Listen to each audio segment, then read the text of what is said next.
expressing. I mean, that dog doesn't have the ability to grow hair. What a sad documentary. I mean, who wants a dog like that? A rat's cute, Rhonda, but I don't want to own one. Intelligence is a separate principle. Blind mechanisms like Darwinian evolution just don't explain it. How do you detect specified complexity? You look at complexity improbable to attain by pure chance. It's improbable to obtain by pure chance complexity. And you can't read it, but it fits the properties of a language, priorly known. The DNA code is a great example of a complex molecule, the most complex molecule in the world. I mean, Isaac Asimov says the brain is the most complex organ in the world, but he would have to go further and say the DNA molecule is the most complex structure in the world. Incredibly dense, loaded with information, specifies every single characteristic of the person. It's amazing. Now, does this have a pattern to it? Do you see a pattern in that one? No, but how about this one here? If you saw this, would you think this would just happen by chance?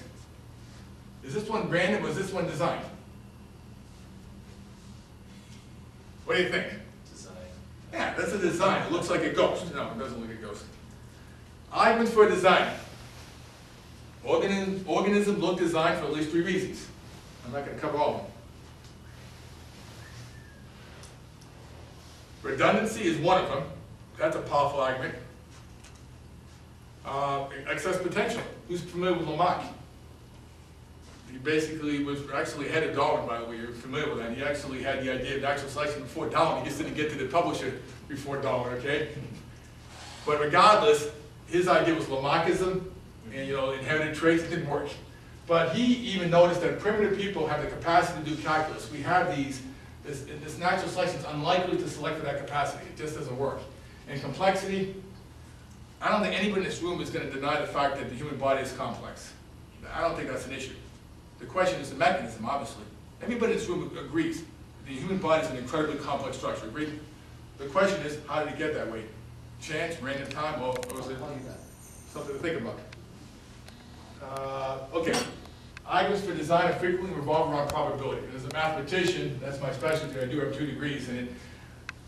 I find probability very interesting in terms of mathematics, in terms of the idea of something evolving by chance. But some claim that natural selection overcomes much of this problem. But again, think about it. Science is about predicting what is likely and what is unlikely. As John's talking about, everyone is in agreement that the events leading to production of living organisms are unlikely. How do you go from non-life to life? If you look at some of the experiments, you're going to find out they lead to dead ends. Miller's experiment is one of them, 1953. It's a dead end. Still in the textbooks. And by the way, I'm not interested in getting evolution out of the textbooks, and I'm not interested in getting creation in the textbooks. Because evolutionists would do a lousy job teaching it anyways. I want to get the lies out of the textbook. Let's tell the students the problems with these theories, and that's the problem I have. We're not giving the evidence of the problems with Miller's experiment, about chirality, left-handed and right-handed amino acids.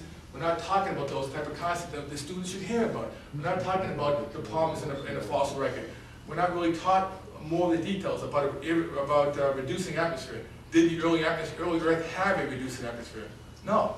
More and more evidence indicates that the original atmosphere was oxygen-rich, which has a problem with Miller's experiment from the get-go. In a long time, in a big universe. Now this is interesting. It's been argued that given massive lengths of time, anything's possible. George Wall, who's heard of him? He's a prominent evolutionist, Harvard. He basically said time is in fact the hero of the plot. The time with which we have to deal is in the order of 2 billion years. What we regard as impossible on the basis of human experience is meaningless here. Given so much time, the impossible becomes possible, the possible probable, and the probable virtually certain. One has only to wait. Time itself performs miracles. Time is not the hero of the plot. Time is the enemy of the plot. If you take time, you take a building, and you take time, that building is going to fall apart. Time is going to have everything be decayed and destroyed and just fall apart because of the second law of thermodynamics. Time is an enemy of the plot. Time does not help. And by the way, you can take a universe full of monkeys, okay, and you're never going to get Shakespeare's play Hamlet because the monkeys are either going to die off or they're going to have a waste bin. The universe is going to be full of a waste bin of trash. All right, this idea, if you have given enough time, monkeys can, write the whole Hamlet. Not a chance. They're going to either croak off, the universe is going to be full of paper.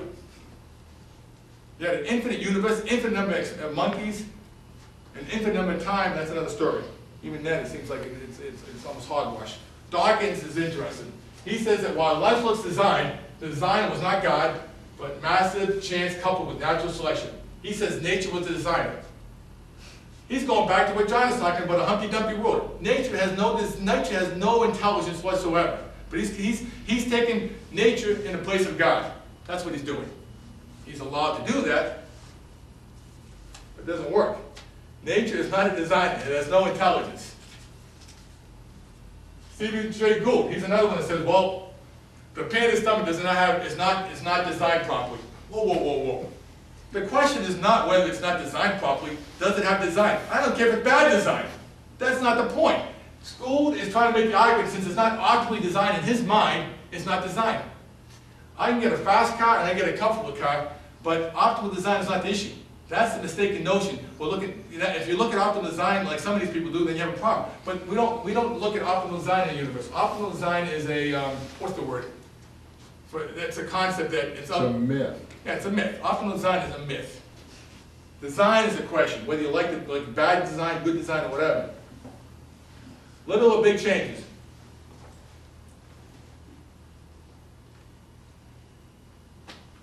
Darwin basically argued that evolution is the accumulation of many small changes that improve fitness. Big changes are unlikely to result in improved fitness.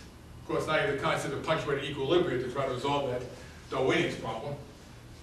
How many people are familiar with punctuated equilibrium? It's another mechanism to get around Darwinian natural selection with gradualism. It seems to have problems with the fossil record and other factors, so we come up with another mechanism instead of realizing maybe this method, this model doesn't work. Maybe it's a better option.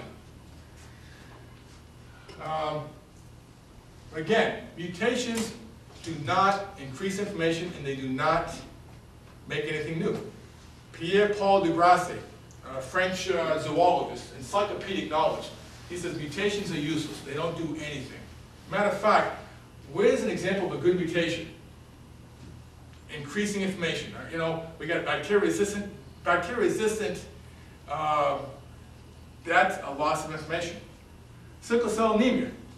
The cell has been, what's the word? The cell is not capable of processing blood effectively now. So you're not going to get malaria, but you're going to have problems with sickle cell. If this is the best thing you can come up with, then I got a problem. I want to see someone take a chihuahua and make it turn into something else, like a rat, and then I'll accept evolution. You know what? I'll say this. I'll say either you throw out the laws of science and accept evolution, or you accept evolution and you either accept the laws of science and throw out evolution, or you accept evolution and throw out the laws of science. My contention right now, I'm going to question you right now, there's a question to all of you. What law of science supports the evolutionary model? As far as I know, the laws of biogenesis, the laws of thermodynamics, the laws of chemistry we know, and the laws of probability all support creation. They do not support the evolutionary model. Now, Alex and I had a discussion once before, and we can bring it up too. He said, well, if I made the claim that if evolution is not true, automatically that leaves creation as the alternative. I believe that that's not a dichotomy. Either evolution is true or creation is true. Those are the only alternatives you have. The universe had a designer or it didn't. If there's a third alternative, I'm interested in hearing about it. More examples, necessity law. We have the idea that this the laws. This thing here cannot happen by chance.